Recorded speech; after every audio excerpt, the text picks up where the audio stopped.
Ceci est ce qui peut s'approcher le plus d'une carte d'internet. Nous ne voyons là que les principales connexions, le premier niveau en quelque sorte. Et encore, cette carte datant de 2015, elle s'est bien agrandie depuis. Tout ça constitue Internet, que j'ai choisi de représenter de cette façon. Tout le contenu, les services, les vidéos, les sites web, les fichiers auxquels vous accédez se font par Internet et pas dans Internet. Ainsi, vous, moi, Google, les serveurs de PUBG ou les dernières tendances Twitter sont à l'extérieur d'Internet et passent par lui. Sauf que voilà, Internet est tellement vaste, mondial en fait, donc oui, humainement on peut pas faire plus vaste actuellement, que des personnes, des entreprises ou institutions, que je nomme par commodité Monsieur Capuche, sans distinction particulière pour cet épisode, peuvent à différents niveaux s'intéresser à ce que vous faites. Non mais pas vous en particulier, à moins d'être une cible politique ou je ne sais quoi, on ne s'intéresse quasiment jamais à vous en particulier. Non, par exemple, on va s'intéresser à vos traces que vous laissez sur les réseaux pour nourrir des silos à données afin de créer votre profil publicitaire. On cherche à bloquer certains accès en fonction de votre position géographique, pour des raisons de droit d'auteur par exemple. On essaye aussi simplement d'intercepter un maximum de communication, dont la vôtre, car vous étiez là au mauvais moment, au mauvais endroit, afin d'en extraire un mot de passe ou d'y injecter de la publicité. Sur Internet, nous sommes une masse de données. Et les réseaux peuvent cacher des systèmes aveugles destinés à l'enregistrement des traces que nous laissons, à l'espionnage industriel, au profilage publicitaire ou à la censure. Ce sont des pièges de masse qui sont souvent très cons, d'une taille pouvant aller d'un réseau Wi-Fi ouvert à côté d'un café à un pays entier comme la Chine. Alors pas de complot dans tout ça, pas d'organisation secrète dirigeant le web, seulement des raisons, et il y en a des centaines de faire ça, avec des justifications plus ou moins acceptables. Alors les amis, on ne va pas voir comment se protéger de tout, et on ne va pas non plus tomber dans la paranoïa. Dites-vous bien que je vous promets rien dans ces vidéos, j'essaye juste, comme vous, de savoir comment ça marche. J'ai donc demandé à un ami, Jérôme, qui lui maîtrise la question, de m'expliquer comment ça marche, et je m'occupe de vous vulgariser tout ça. On entend parler de VPN, de Tor, de tunnels, de connexions sécurisées. Voyons comment ça fonctionne et à quoi ça sert vraiment.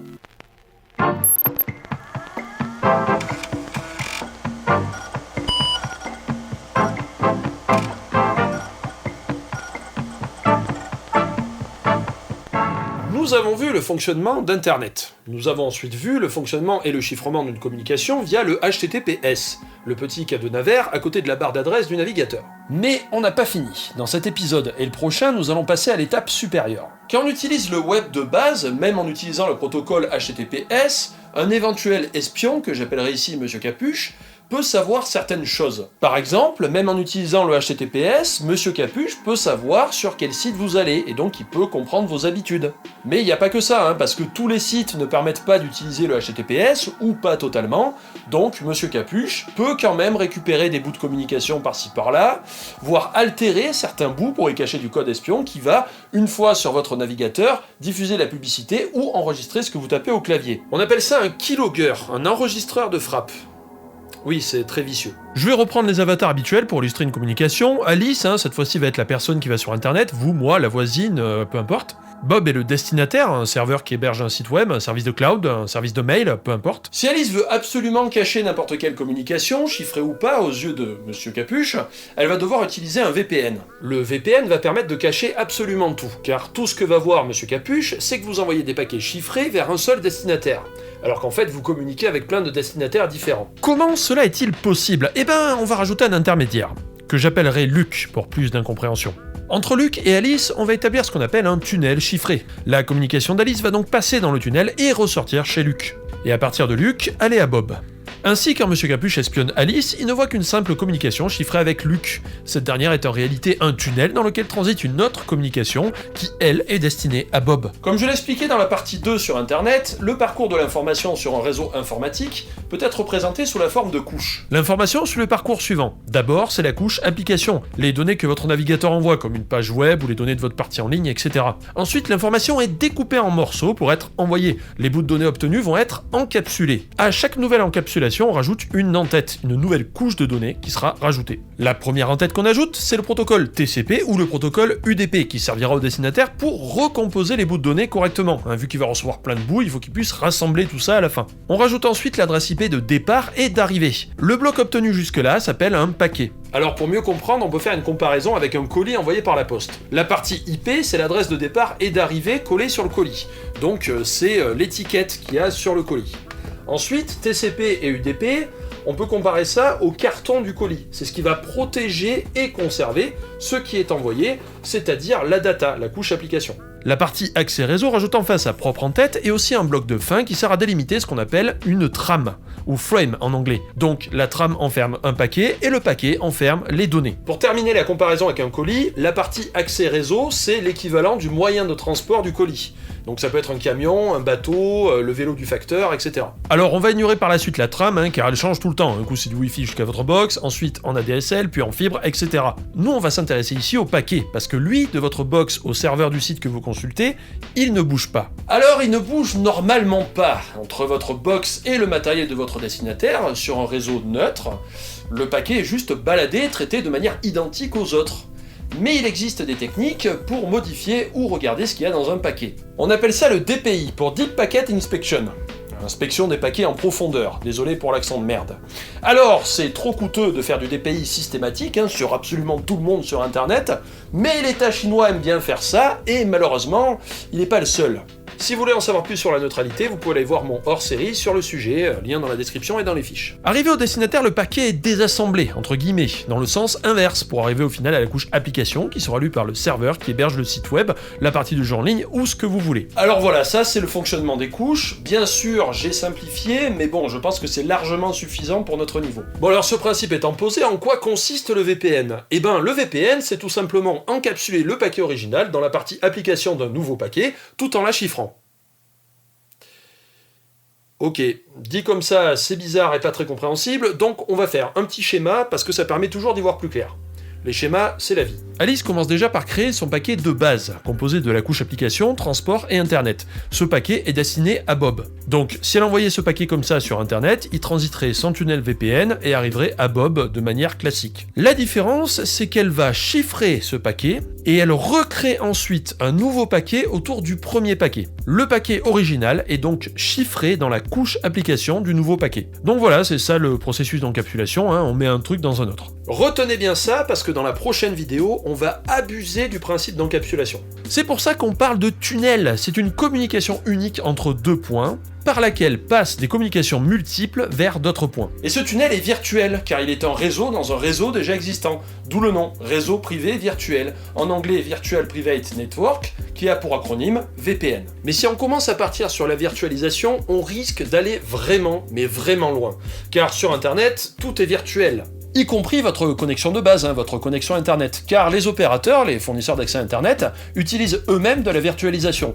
Votre connexion au réseau Internet est virtualisée parmi d'autres connexions, et sur ces connexions on peut créer des réseaux virtuels, etc. C'est pas forcément des VPN, mais c'est juste pour vous montrer que la virtualisation est une brique de base qu'on peut utiliser pour faire plein de choses différentes. Monsieur Capuche va donc voir sur la connexion internet d'Alice des paquets dont la couche application est chiffrée. Impossible de savoir ce que c'est. Luc ouvre le paquet, extrait le bloc chiffré par Alice et le déchiffre. Il retrouve alors le paquet à destination de Bob. Alors là, Luc va faire quelque chose qui n'a rien à voir avec le VPN. Ce truc, on l'associe souvent au VPN parce que c'est un service qui est vendu avec pour le grand public. Luc va remplacer l'adresse IP d'Alice par la sienne et envoyer le paquet à Bob. Cette fois-ci, le paquet passe sur les réseaux d'internet comme un paquet classique, sans tunnel VPN. Quand Bob reçoit le paquet, il croit qu'il vient de Luc et pas d'Alice, parce que Luc a remplacé l'adresse IP d'Alice par son adresse IP.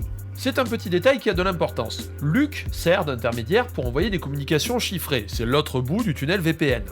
Mais il peut aussi servir de NAT, c'est-à-dire d'adresse IP de substitution. Imaginons par exemple que tout d'un coup vous ayez envie de m'envoyer des cadeaux. Bon, je dis ça comme ça, par exemple, je sais pas, si vous avez envie de m'acheter un ordinateur, par exemple, je dis au hasard, 32 Go de RAM, 8700K, 1080 Ti, enfin bon, moi je suis là pour vous faire plaisir, il n'y a aucun problème. Sauf que, étant donné que je suis quand même extrêmement connu, à tes souhaits, vous comprenez que je ne peux pas donner mon adresse à n'importe qui. Je vais donc utiliser une boîte postale, une adresse de substitution qui m'évite de révéler ma véritable adresse. Le NAT, c'est grosso modo la même chose, mais pour Internet, remplacer une IP par une autre. On peut donc dire que le VPN peut avoir, si on simplifie à mort, deux usages. Le premier, c'est la création d'un réseau privé, d'un intranet, entre deux personnes distantes, mais le plus souvent c'est dans une entreprise. Dans le premier cas, le serveur VPN appartient à l'organisme. Le salarié, le client ou autre se connecte à Internet de chez lui pour avoir accès au réseau interne de l'entreprise. Il passe par un VPN. Une fois le serveur passé, l'information circule en clair dans le système de l'entreprise. L'autre usage, c'est les serveurs VPN utilisés par le grand public. C'est les offres VPN que vous trouvez sur Internet. Là, on va passer par un serveur VPN d'une entreprise qui va ensuite envoyer notre communication sur Internet en mode classique, comme on l'a vu. Dans ce cas, le service VPN propose plusieurs serveurs localisés à différents endroits qui servent d'adresse de substitution. Et on peut choisir sur quel serveur se connecter. Un VPN public sera utile pour changer son adresse IP, par exemple contre celle d'un serveur aux États-Unis, pour contourner le blocage géographique de certains contenus sur Internet. On évite bien sûr les atteintes à la neutralité du net de la part de notre fournisseur d'accès à Internet, et on sécurise les échanges entre nous et le serveur VPN. Ce qui peut être utile, par exemple, si vous utilisez un réseau Wi-Fi public, qui peut être un véritable nid à Monsieur Capuche. Méfiez-vous des réseaux Wi-Fi ouverts, surtout dans les lieux publics. Et bien sûr, ça permet de contourner la législation d'un pays pour pirater.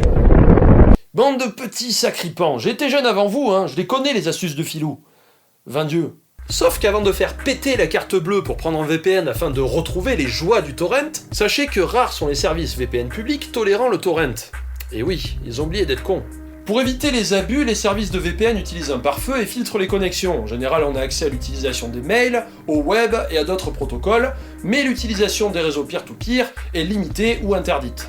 Bien sûr, tout va dépendre de la politique du service VPN. Ce qui nous mène à une conclusion évidente. Le VPN n'est pas une solution idéale pour la vie privée. Parce que si vous pouvez plus ou moins brouiller les pistes, reste que le service VPN, lui, il sait ce que vous faites. Suite à l'actualité récente sur la neutralité du net, et d'ailleurs si vous voulez en savoir plus, je vous invite à voir mon hors-série que j'ai fait là-dessus, j'ai pu lire des commentaires sur Twitter ou sur des articles de presse que, bon voilà, si c'était la fin de la neutralité en France, il suffisait de passer par un VPN pour contourner le problème.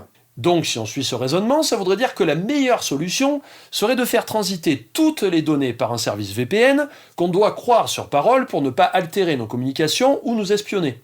Un service VPN n'est pas obligé d'être neutre, et s'il s'y engage, vous devez le croire sur parole. Il ne faut pas oublier qu'une entreprise est soumise aux réglementations du pays dans lequel elle se trouve. Par exemple, une boîte localisée aux USA sera soumise au Patriot Act et peut être intégrée de force dans un programme comme Prism ou équivalent, qui est une passerelle vers la surveillance de masse. Je rappelle, pour que ça soit très clair, que le problème ici, c'est la surveillance de masse, pas la surveillance ciblée et contrôlée par la justice. Ça, c'est un autre débat. Alors sans aller jusque-là, la boîte qui vend du VPN peut simplement enregistrer vos habitudes de navigation et vendre ça à des publicitaires. Il n'y a pas que les GAFAM qui sont capables de faire ça. Surtout si vous utilisez un VPN gratuit. Dites-vous bien que quand c'est gratuit, c'est vous le produit. C'est la règle de base des modèles économiques dominants sur Internet. Et même si le service est neutre, qui vous dit que la connexion que le service VPN utilise pour faire passer vos messages est neutre, elle ? Vous passez par un intermédiaire, et comme à chaque fois qu'on a un intermédiaire, toute la question est de savoir s'il est fiable. Alors bien sûr, si on continue comme ça, on risque de tomber dans la paranoïa. Après tout, utiliser Internet, c'est forcément passer par tout un tas d'intermédiaires. Que ça soit pour faire circuler le paquet ou consulter un site web. Au final, on peut dire qu'un des piliers qui permet l'existence d'une multitude de réseaux interconnectés au niveau mondial pour former Internet, c'est un seuil minimum de confiance. Sinon, on s'en sortirait pas. Mais ce seuil de confiance ne doit pas nous empêcher de réfléchir. Alors du coup, je vais être très clair, l'histoire qu'on déforme pas ce que je dis. Bien sûr, utiliser un service VPN réputé fiable pour renforcer la sécurité ou pour contourner un blocage, c'est bien. Par exemple, si vous êtes souvent en déplacement et que vous devez utiliser un réseau public pour aller sur Internet, surtout si c'est pour envoyer des mails et des données un petit peu sensibles, un VPN est tout à fait indiqué. Par contre, si on ne s'appuie que là-dessus, ça peut même devenir à mon avis risqué, car les communications passent entre les mains d'un seul service. Donc, gardez toujours ça à l'esprit. On a vu le HTTPS qui permet de sécuriser une communication à condition de passer par un intermédiaire, celui qui distribue les certificats. Et là on voit le VPN qui permet de sécuriser la totalité d'une communication, mais en passant toujours par un intermédiaire. À chaque fois on a un intermédiaire, et à chaque fois je dois me poser la question de savoir si cet intermédiaire est fiable ou pas. Existe-t-il un système qui permettrait de résoudre le problème de l'intermédiaire ? Telle est la question.